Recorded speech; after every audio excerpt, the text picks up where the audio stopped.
相信大家都知道，中國係一個統一嘅多民族國家。凡係定居於中國領土上面嘅所有民族，都係統稱中華民族。簡單嚟講，唔同民族組成嘅大家庭。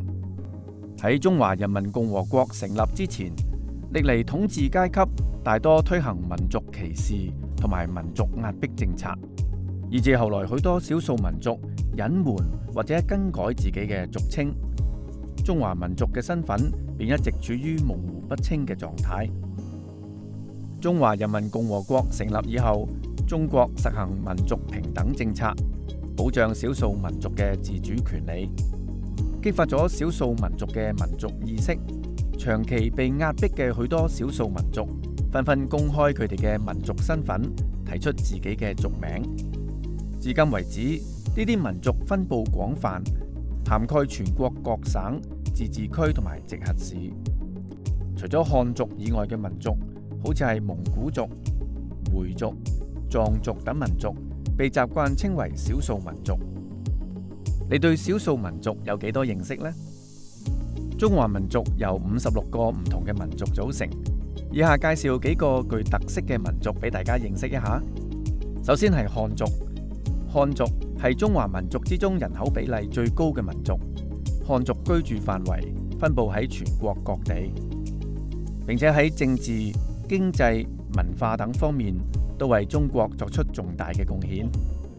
除咗漢族以外，好多其他民族都值得我哋去了解。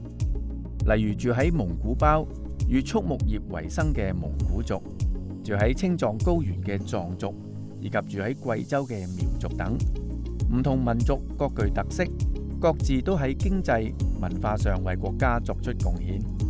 各民族喺生活方式、風俗習慣、宗教信仰等方面都有自己嘅特色同埋差異。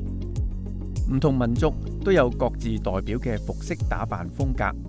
例如維吾爾族喜歡戴花帽，回族人喜歡戴白色或者黑色嘅無圓小圓帽。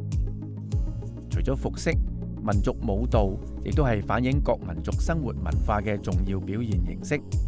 例如北方草原地區嘅蒙古族、哈薩克族等民族長期以游牧方式生活，佢哋嘅舞蹈中常常出現肩部嘅活動，動作剛強有力，節奏激烈。而南部農業區嘅藏族、白族等民族嘅舞蹈，則常常表現出採茶、舂米、撈蝦等勞動生活嘅場景，動作柔和優雅，節奏輕緩。另外，由於各民族居住地點嘅唔同，因而形成咗各種獨特嘅民居建築，令人讚嘆不已。例如福建嘅土樓群係出於安全考量，抵抗外敵而建造嘅。土樓群同時體現咗漢族大家庭聚居嘅特色。又例如蒙古包，蒙古包係蒙古族居住嘅一種房屋，建造同埋搬遷都好方便，適用於牧業生產同埋游牧生活。呢啲民居展現咗各族人民克服環境限制嘅能力，並以與環境和諧共存嘅方式創造出居住環境，展現咗各族嘅文化同埋智慧。以上大致簡述咗中華民族幾個種族以及佢哋嘅特色。進一步嚟講，中國56個民族共同組成咗龐大嘅中國人口數量。根據國家統計局中國統計年鑑2023公布嘅數據，2023年末，中國嘅人口總數係14億0967萬。呢個14億嘅人口都係中華民族嘅後代，即係中國人。可以話，中國之所以能夠擁有龐大嘅人口數量，實有賴於中華民族嘅統一同埋共融。中國政府制定咗完善嘅管理政策，保障中國各民族嘅合法權利。根據《中華人民共和國憲法》第4條第1款規定，中華人民共和國各民族一律平等，各民族只有人口多少同埋發展程度上面嘅區別，絕無高低優劣之分。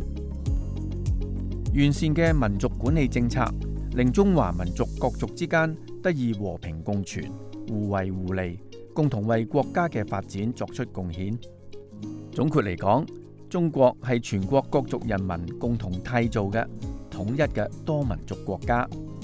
喺漫長嘅歷史進程之中，中國各族人民互相依存、交流融合，形成咗中華民族多元一體嘅格局，共同推進咗國家發展同埋社會進步。